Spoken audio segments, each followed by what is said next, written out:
Bom, pessoal, então hoje vamos falar sobre os deveres da administração.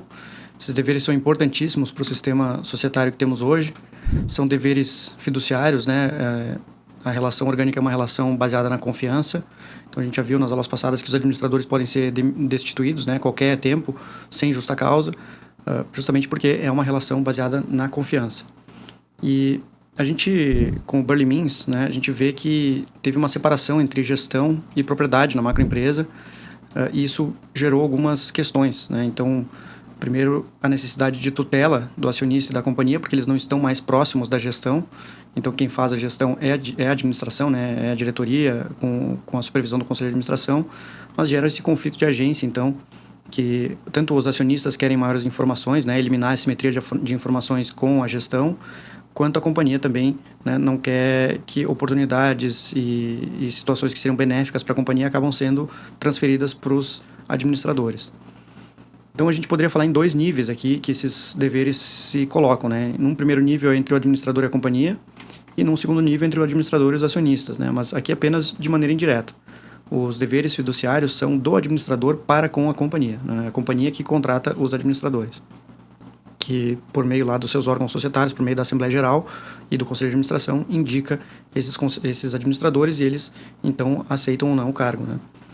A previsão legal é do 153 até o 157, então aqui a gente vê na lei das SA, né, os deveres e responsabilidades dos administradores, dever de diligência, de seguir os fins da companhia, dever de lealdade, dever de não atuar em conflito de interesses, dever de informar, e daí chegamos aqui no 158 já nas responsabilidades, né, 159 a ação de responsabilidade.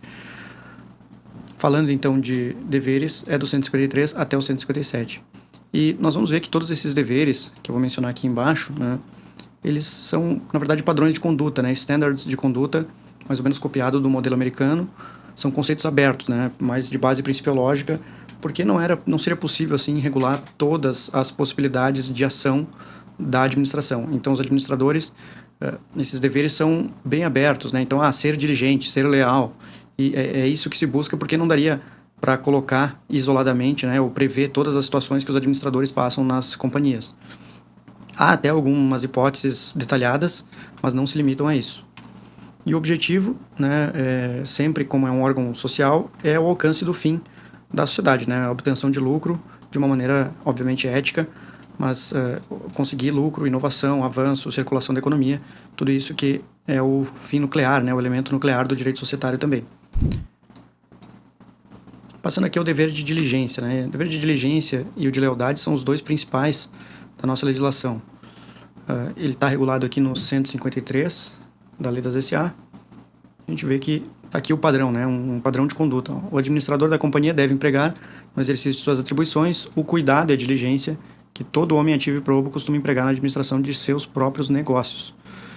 Então, é esse padrão do homem de negócios, né, que no exercício de suas funções exerce cuidado e diligência de maneira ativa e proba, com aquela regrinha de ouro, né, como se assim, faz para os outros o que gostaria que fosse feito para si mesmo. Então, ele deve agir no negócio da companhia como se estivesse agindo no seu próprio negócio. Há uma presunção, a gente já vai ver mais ou menos por que disso, mas há sempre uma presunção de que o administrador agiu corretamente, que ele agiu com prudência e zelo na condução dos negócios sociais, né? Apenas se houver indícios de que ele agiu de maneira contrária, é que a gente pode avançar com a verificação dessas irregularidades. Existem outros padrões, né, de atuação, de diligência, né? Na Itália, nós temos lá no artigo 2932 do Código Civil italiano uns parâmetros de que ele deve agir conforme a função e as competências específicas que tem ao cargo. Na Alemanha, tem o padrão do direito de empresa, do diretor de empresa consciencioso, né, aquele que é muito atento. Dos Estados Unidos tem o diretor ordinariamente prudente, né? Então são bastante similares aí do padrão, só que aqui são padrões já mais técnicos, né? Diretor de empresa, aqui é do homem de negócios. Na prática acaba ficando tudo muito parecido. Esse dever, né, nada mais é do que uma cláusula geral de que o administrador exerça com diligência própria de um profissional as suas atribuições. Isso sempre vai exigir um exame conceitual, né? Em abstrato, o juízo de que se ele atuou lícita ou ilicitamente, e em concreto, análise do nível de culpabilidade dele, né? Se ele agiu com culpa, dolo, ou negligência grosseira, qualquer coisa do tipo. O foco da análise desse padrão, tá? Se a gente for revisar se o administrador foi diligente ou não, é sempre procedimental, né? Então, a gente vai analisar a tomada de decisão dele, se a decisão foi informada, refletida, desinteressada, né? Se ele teve a devida reflexão, se baseou em informações suficientes, se agiu no interesse da companhia. E sempre atento às circunstâncias do caso, né? A realidade que a companhia enfrentava na época, né? Cultural, tecnológica, empresarial. Há que se ter em mente que há sempre mais de uma conduta possível, né? Como tudo na vida. E não necessariamente a conduta eleita pelo administrador tem que ser a mais positiva, né? É muito difícil dizer como a companhia deveria ter agido, né? Especialmente não estando na mesma situação de antes, né? Não podendo voltar à mesma situação de antes. Então, tem que ver só se ele fez uma análise de risco correta, né? Procedimentalmente correta. Se ele primou pela eficiência, né? Razoabilidade, adequação dos esforços, se ele empregou esforços adequados, se atuou de maneira tempestiva e se ele visou efetivamente o melhor resultado possível. Outro parâmetro que é interessante é ver se ele adotou medidas e controles adequados ao encaminhamento dos negócios, se ele vigiou quando deveria vigiar, né, monitorar as atividades e políticas da companhia, e se ele investigou quando havia sinais de alerta. Então, os desdobramentos desse dever, tá, são vários, né? E aqui eu faço indicação dos comentários que o professor Adamek fez no livro do professor Gonçalves, este livro aqui, né, que há os desdobramentos a respeito do dever de diligência. Então, o administrador ele deve se informar, né, e se qualificar, deve estudar, refletir, instruir, ponderar, deve participar das reuniões, deve fiscalizar e supervisionar, assim. Vamos lembrar aqui que em companhias abertas, né, o administrador, o diretor estatutário, ele fica lá em cima na cadeia de comando. Embora no nosso esquema ele aparecesse aqui embaixo, né, da estrutura orgânica, mas a grande verdade é que numa companhia aberta, essa estrutura orgânica aqui é a cabeça da companhia, né? Então ele fica lá em cima e delega muitas questões para os gerentes regionais e tal, para os trabalhadores da empresa. Bom, e sempre lembrando que delegar não é abdicar, né? Ele não se livra de responsabilidade daquela atribuição que ele conferiu a um trabalhador, né, a um gerente ou qualquer coisa do tipo na empresa. Ele deve sempre investigar os sinais de alerta, ele deve intervir com uma conduta ativa no interesse da companhia sempre que necessário e não deve praticar erros graves, decisões irracionais, erros macroscópicos, tudo isso com o objetivo de evitar, né, essa atuação culposa lato sensu, né, uma atuação com negligência, imprudência, imperícia e dolo. Teriam outros parâmetros aqui também, né, para somar a como deveria agir o administrador aí, vai em conta esse conhecimento e experiência que ele teve, se ele tinha competências legais e estatutárias específicas para a atuação, a complexidade e a especificidade dos negócios da companhia, o uso das informações disponíveis e a consulta a especialistas e quais eram os sinais de alerta. Agora vamos ao dever de observar os fins da companhia.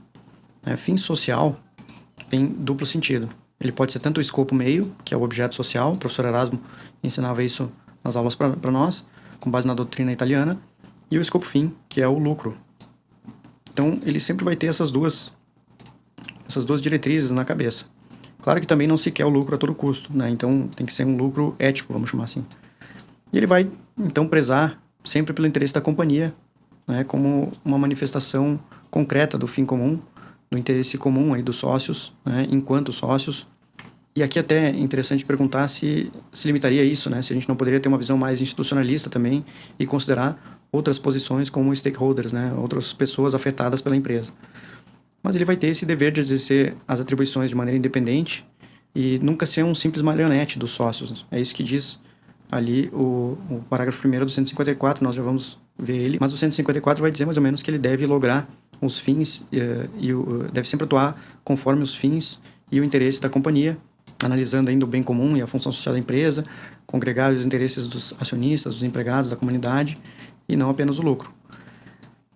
Vamos ao artigo em si. Então, o administrador deve exercer as atribuições que a lei e o estatuto lhe conferem para lograr os fins e no interesse da companhia e satisfeitas as exigências de bem público da função social da empresa. E aqui é bastante interessante também o parágrafo 1º, né? Então, o administrador é eleito por grupo ou classe de acionistas. Então, vamos imaginar que um minoritário foi lá e indicou um administrador, né, e esse administrador foi eleito. Ele não tem uma obrigação para com o minoritário que o elegeu, e sim com a companhia, né, e vai ter os mesmos deveres dos demais, não podendo, ainda que para defender o interesse de quem o elegeu, faltar a esses deveres mais amplos, né, esses deveres para com a companhia. Aqui no parágrafo 2º, tem outras hipóteses, né, então é vedado ao administrador praticar atos de liberalidade, né, exceto se for autorizado aí pela companhia, tomar recursos ou bens da companhia em empréstimo, ou usar em proveito próprio de terceiros, bens, serviços e créditos da companhia, receber de terceiros sem autorização do estatuto, da Assembleia, qualquer vantagem pessoal que não lhe diga respeito, né, direto ou indiretamente, em razão do exercício do cargo. E sempre que houver esse tipo de ocorrência, né, ele deve devolver aí os valores recebidos para a companhia. Dever de lealdade, então, vamos passar aqui. Esse é o segundo dever, aí junto com a diligência, os dois deveres mais importantes. Todos os outros deveres, na verdade, se desdobram desses dois.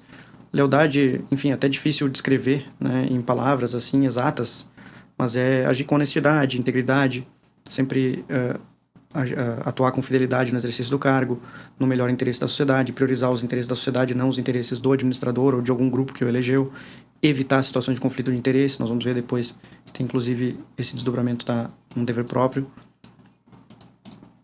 E está muito ligado também à falha de diligência, né? Uma falha de lealdade nunca vem sozinha, então acaba se juntando aí com alguma falha de diligência, geralmente, a menos que seja pura má-fé mesmo. Algumas hipóteses legais são listadas, né? Vamos ver aqui o 155, dever de lealdade. O administrador deve servir com lealdade à companhia e manter reserva, aqui já é um outro dever, sobre seus negócios, sendo-lhe vedado.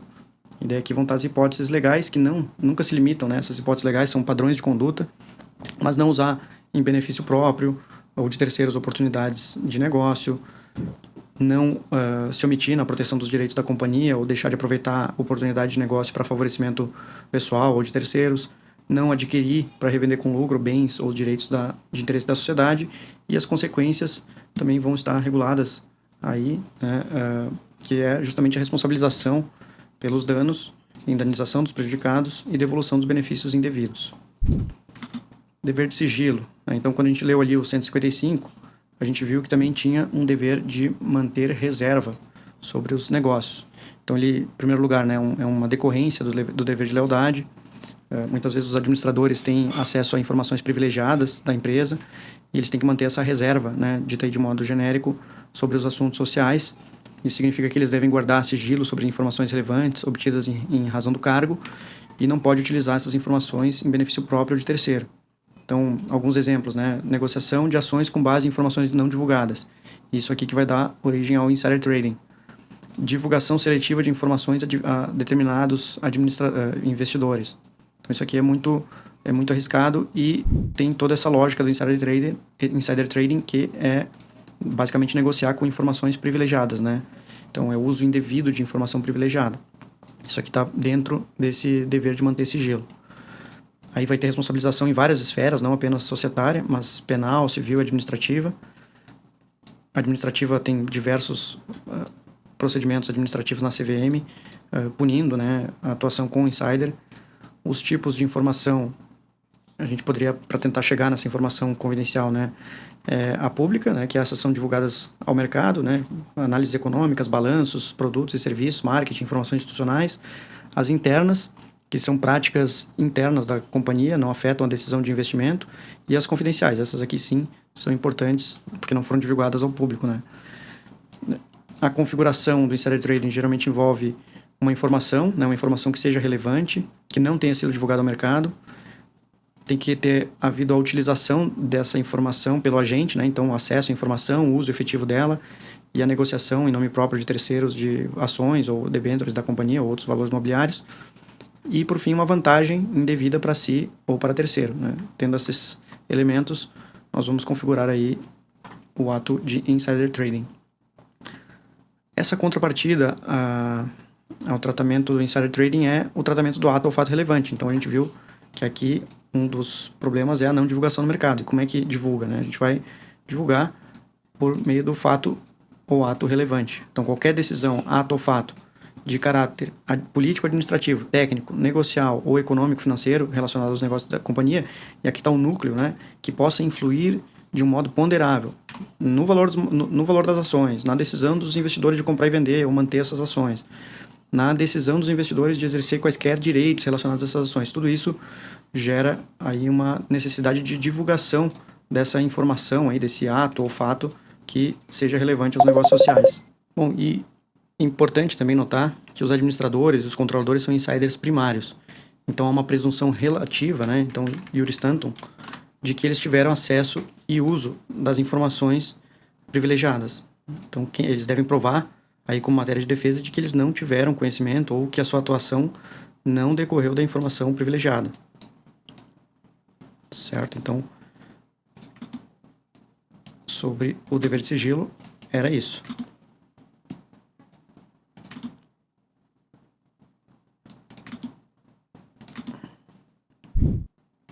Dever de não atuar em conflito de interesses. Então, também é uma decorrência do dever de lealdade, né, de não ingressar em situações conflituosas. Ele tem o dever de se abster de intervir e cientificar os demais administradores e registrar em ata quando tiver em situação conflituosa, mas não está impedido aí de contratar quando houverem condições equitativas e razoáveis. Então, não necessariamente o administrador está impedido de contratar, ele pode contratar desde que tenha padrões de mercado, né, e de razoabilidade. As hipóteses que são previstas, né, tudo isso aqui é previsto no 156, conflito de interesses, parágrafo 1º e 2º. As hipóteses previstas aqui são de transações entre a sociedade, os administradores ou empresas controladas por eles, o uso de informações e recursos da sociedade para fins pessoais e mesmo até competir, né, com a sociedade.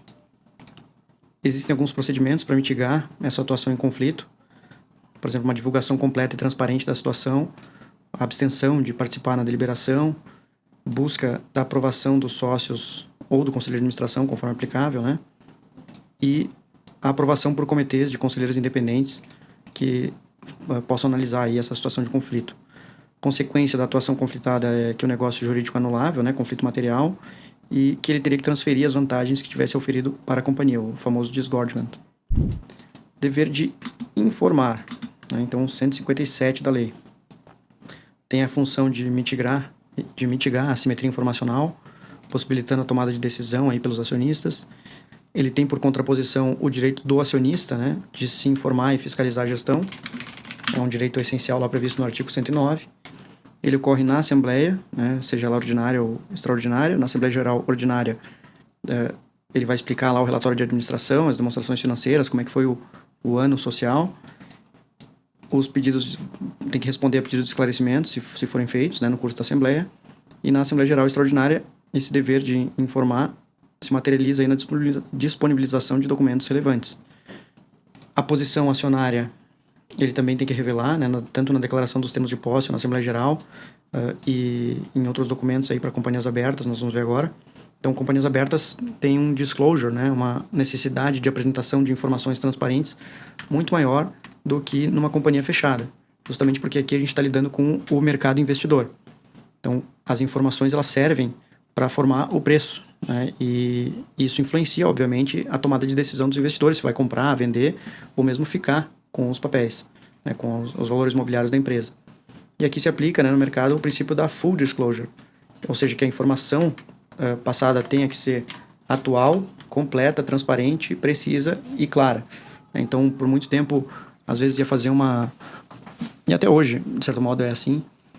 A companhia vai fazer lá um IPO, né, uma abertura de capital, ou vai fazer uma oferta pública de distribuição de ações, né, um aumento de capital, trazendo novos investidores, e apresenta lá um prospecto gigante, com muita informação, mas que não é precisa, né, que tem muita coisa, uma linguagem técnica que ninguém compreende nada. Então tem que ser uma situação um pouco mais acessível aos investidores. E a gente também vê esse dever de informar, né, pela atuação normativa da CVM, né, tanto nos fatos relevantes, dever de divulgar fatos relevantes, como informações periódicas e eventuais, né. Então, dever de fatos relevantes tem a Resolução 44 de 2021 e de informações periódicas é a Resolução CVM 80 de 2022.